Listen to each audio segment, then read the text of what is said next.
Last year, the things we were working on and sort of a primary set of priorities were retaining the House of Representatives, winning the Senate, rolling back the Democrat supermajority in Sacramento, killing the Governor Brown's co-ed bathroom, locker room, and shower room bill, and getting voter ID on our November 14 ballot as an initiative. Well, we won 4 or 5 of those, not a bad batting average. Now, of course, we didn't do that ourselves. We didn't even have a horse in the race in the Senate race. But we did track the important elections that were taking place across the country, and we encouraged you to get these good candidates into office by voting with your wallet, and many of you did that.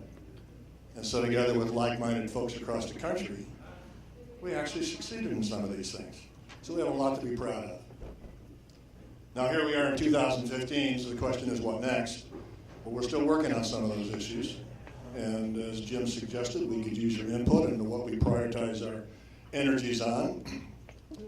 One of the things we do want to do is keep track of those candidates that got elected because so much money came from out of state to help them get in political office. In other words, we want to hold them accountable. We want to hold their feet to the fire as best we can. And that's not a trivial job. Now, Tom McKelvey, who along with Rachel Myers helped us track all these elections so that you knew which ones were close and where you could send your money that might make a difference. Tom is trying to set up some kind of a system. He's an engineer, an analyst. He's trying to set up some system where we can effectively and efficiently track how these guys are voting that you help pay for getting in office. But he can't do it by himself. Tom, do you have a clipboard or something? Tom's going to pass that around.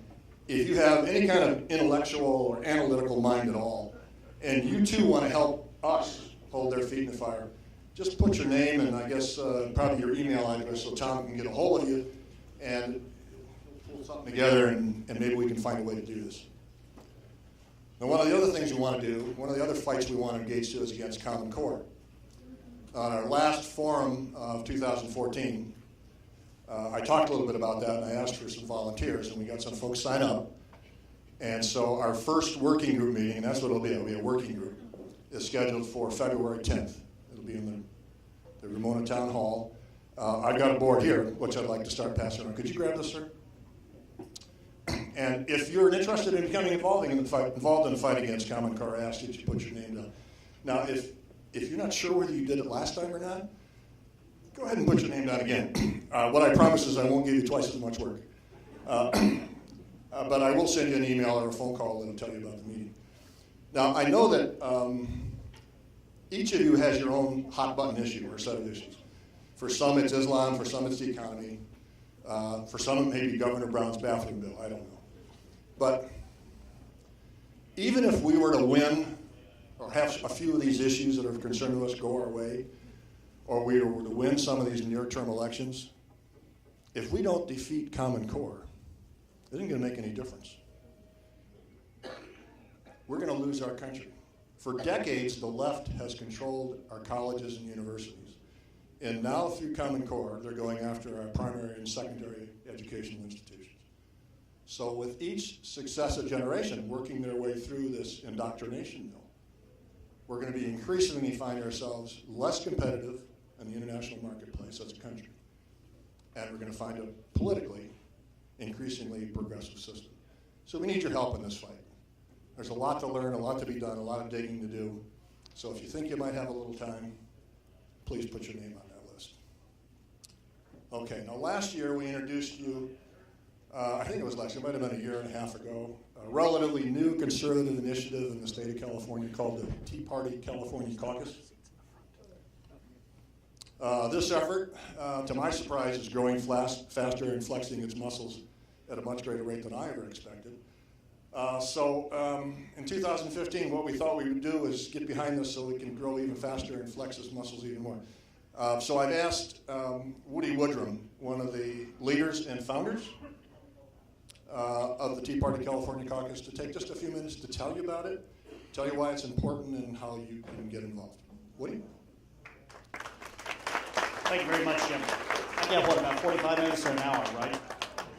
Anyway, whoa, look at this crowd that's in here. Hello, Ramona Tea Party.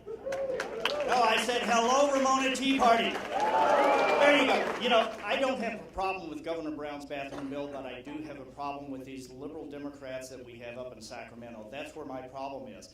We started this group 2 years ago. There was a number of leaders throughout the state of California that got together, and we said we have a major problem.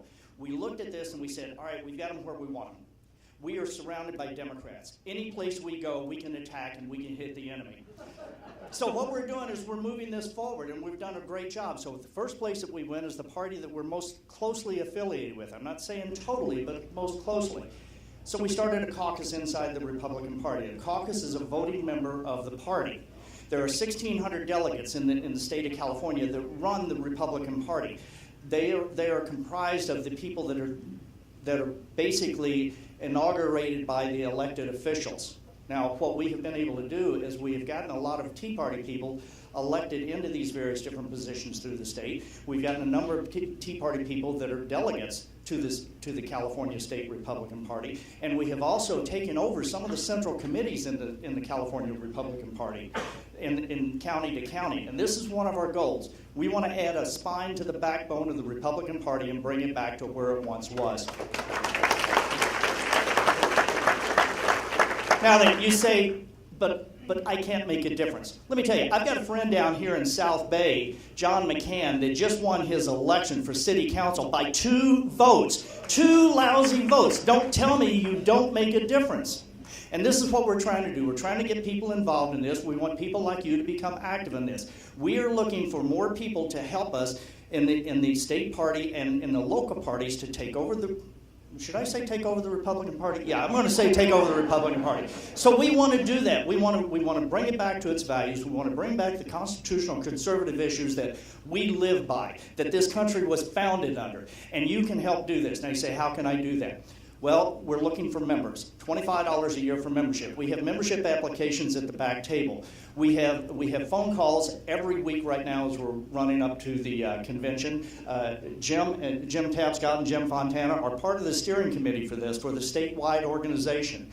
Your Ramona Tea Party is very heavily involved with this because of your leadership involvement. We're now looking for other people to help us with this. We're looking for people that are willing to go to these conventions, that are willing to become a person that will go in there and vote on the Republican Party floor with the values that we have. And you know, that's really all I wanted to talk about was how can we do that? You can become a member. You can talk to me afterwards. You can, my information is on the flyers. These people have my information. And before I get finished, I'd like to point out, we have a person sitting here, Dawn Wildman. She is the bodacious Tea Party mama. She is the one that started the Tea Parties in Southern California. Dawn, thank you for everything you've done. You're an inspiration. Thank you very much. Thank you, Woody. As Woody implied, one of the Tea Party California caucus goals going forward is to get more conservative folks into political office, like the Central Committee. Now, people like you is what we're talking about. Now, of course, running for political office can be a little scary.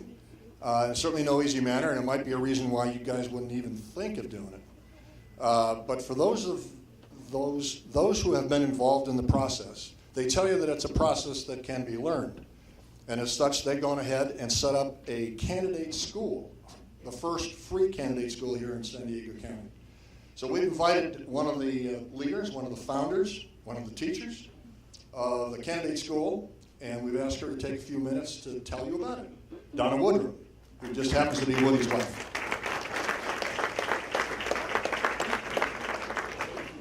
Well, thank you, everybody. So happy to be here. And Dawn, I want to echo what Woody has said. Thank you so much. If it were not for you, Dawn, none of us would be here or know each other. So we owe you a great debt. Thank you. Thank you so much. So appreciate it. And you, Jeff.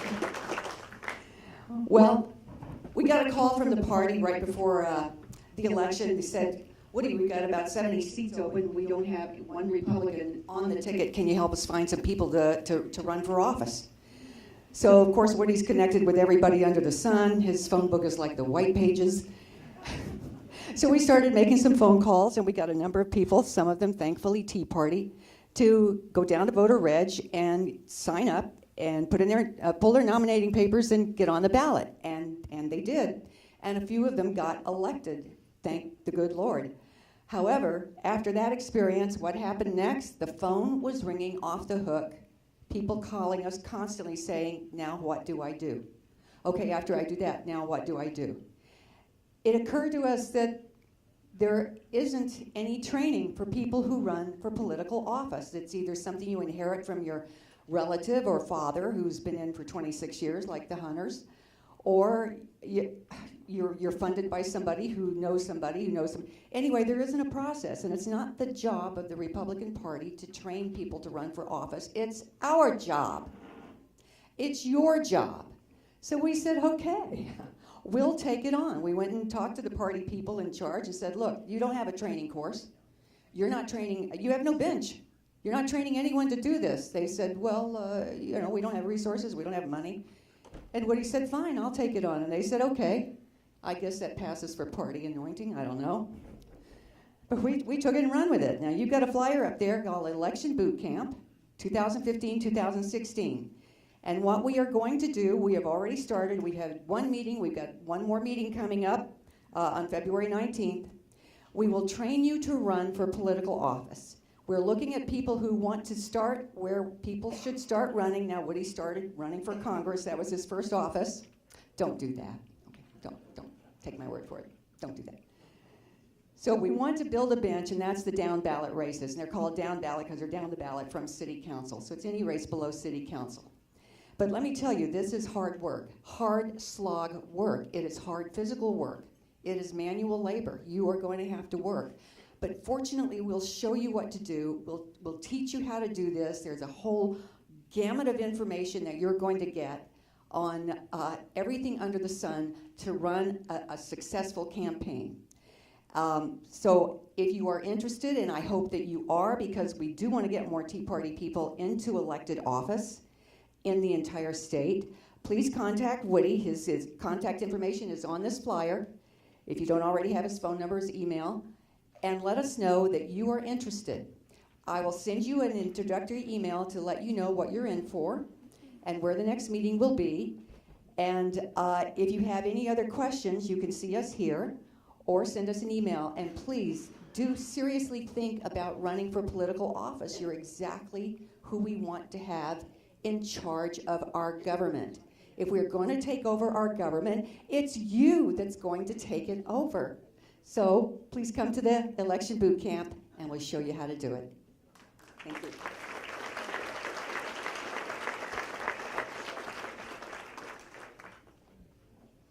Okay, so you heard enough about getting involved, right, for today? Getting involved is hard.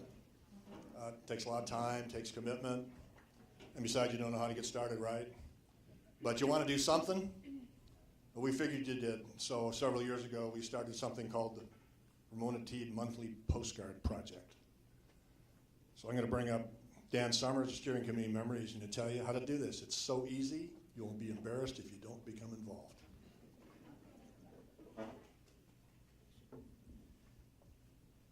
Hi. Welcome back. We miss you. Postcard Project. I want to congratulate you.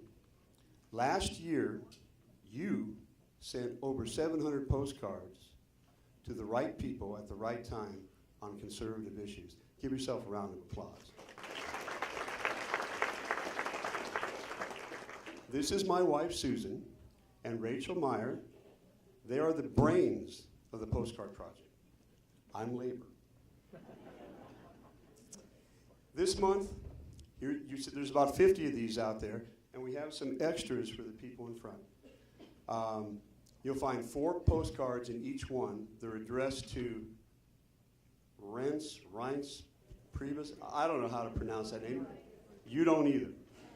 Mr. Priebus. And we thought that since we've taken the Senate and the House, why wait any longer to accomplish something? So we're pushing Mr. Priebus. There's some talking points in here. Use them or whatever you want to say. Let's fill up every one of these postcards and send it off to him. Leave them in back when we're through. We stamp them, and mail them. Okay? Get busy. There's a pen in each, and share them with the people next to you. Thank you.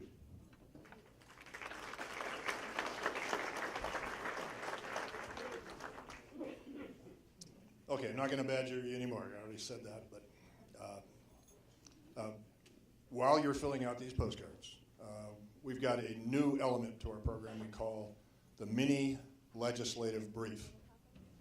Rachel Meyer has done some homework, and she's going to take just a few minutes highlighting some of the key legislative issues that she thinks you ought to know about. Rachel? Okay. Thank you.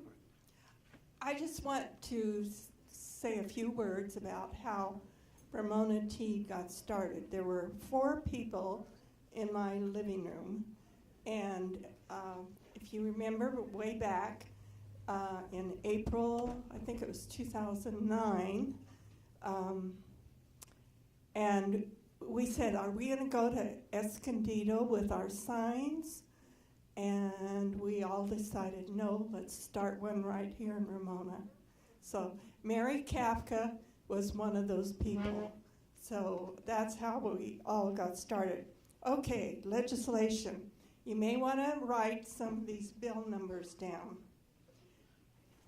In California, Senate Bill 8 is they're wanting to increase sales tax by $10 billion on services. That would be like bank transactions, haircuts, yoga, movie tickets, and everything in between.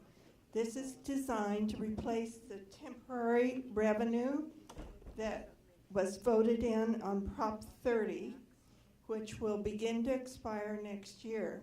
So far, no hearings are scheduled for that, but we'll try and keep you posted.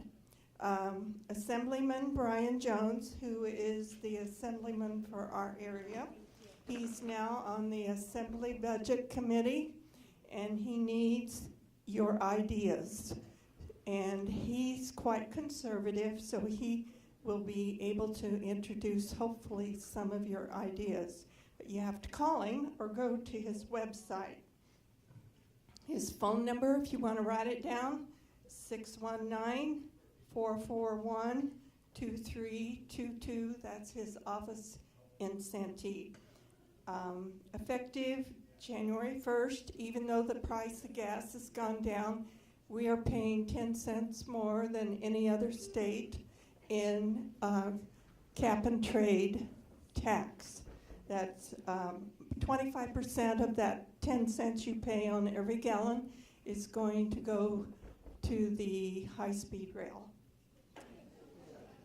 Now, when you fill up at the pump, remember you're paying for the train. You won't be able to ride until 2029, and they'll even make you pay to ride it.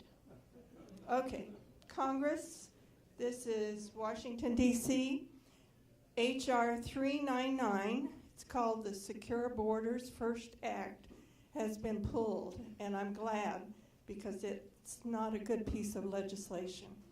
And they're going to talk about it and hopefully come up with something better next week.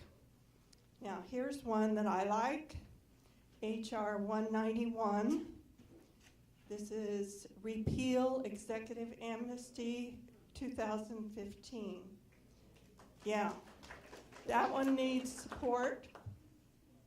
It does a lot of good things.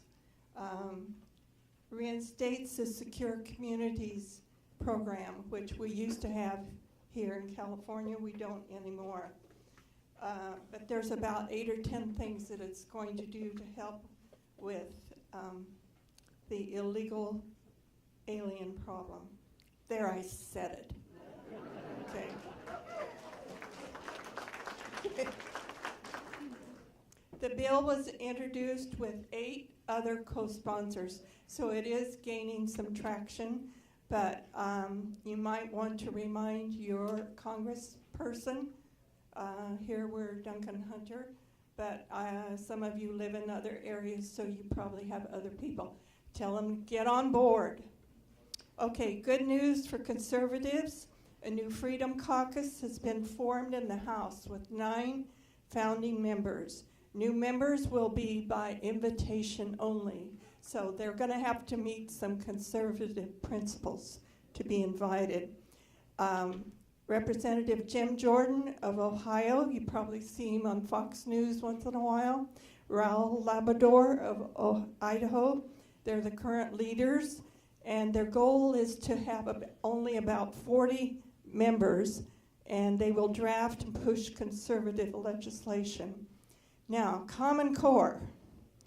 Here's a bill we need to get enacted. S-182. Kansas Senator Pat Roberts has introduced, it's called Learning Opportunities Created at the Local Level, which will counter Common Core. And guess what? Opposition to Common Core is becoming nonpartisan each day. The Washington State Democratic Party passed a resolution last week opposing the adoption of Common Core standards. Thank you very much.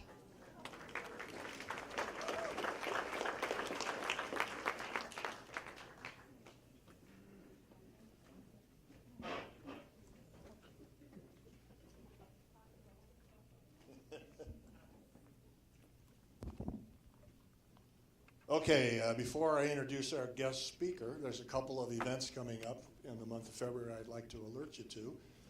If you have a calendar, this would be a good time to take that out. The first is the Unite the Inland Empire Conservative Conference up in Riverside on Saturday, February 21st. The title event is Bringing a Conservative Wave to California. What makes this interesting is that we'll feature Texas Governor Perry and Louisiana Governor Bobby Jindal. Now, there's some other celebrity folks that will be there as well, but for us folks here in this part of the country, particularly California, it's a rare opportunity to have potential presidential candidates of that stature come visit us. It's only $25. That's where the tickets start at. The tickets are at several levels, and the VIP tickets, which are $100, are already sold out. They were sold out within the first couple of weeks. So there's a lot of interest in this. My point is, if you want to see these guys up close and personal and hear what they have to say, it's only about a 2-hour drive. It's a one-day event. There are some, I think I had about 40 flyers distributed.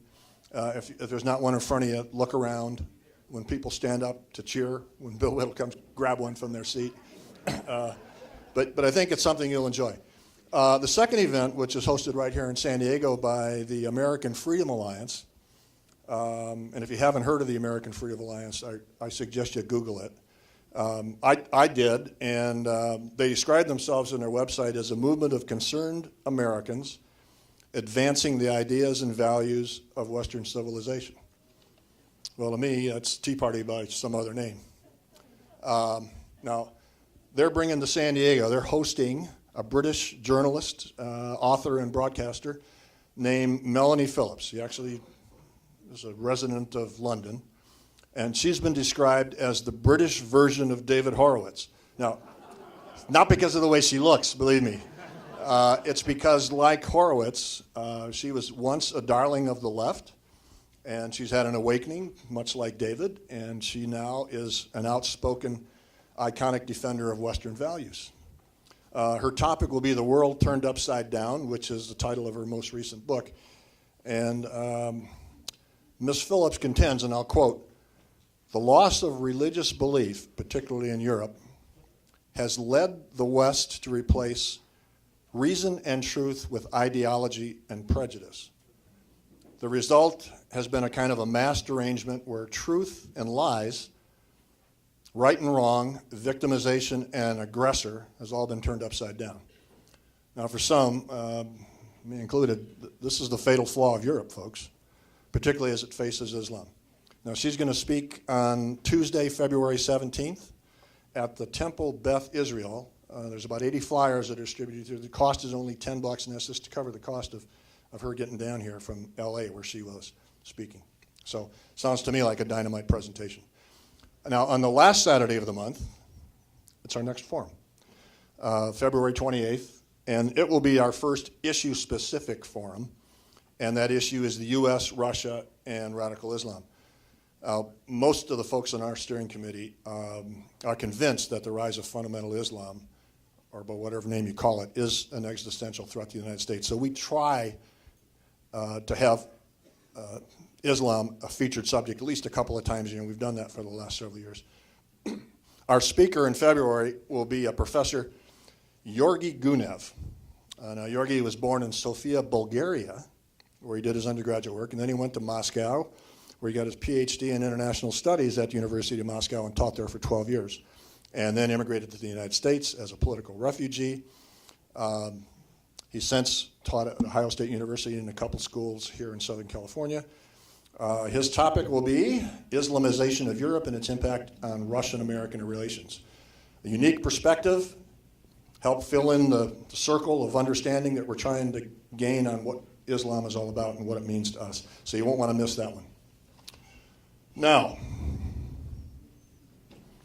2 years ago today, less than 3 months after Obama won his second term, we gathered here in Ramona in this very building to lick our wounds, and you could almost see the dark clouds hanging from the ceiling here. So what did we do? We called on Bill Whittle. Now, exactly 1 year ago today, we gathered here at the Main Stage Theater, knowing that we had a fight on our hands if we were going to stop the Obama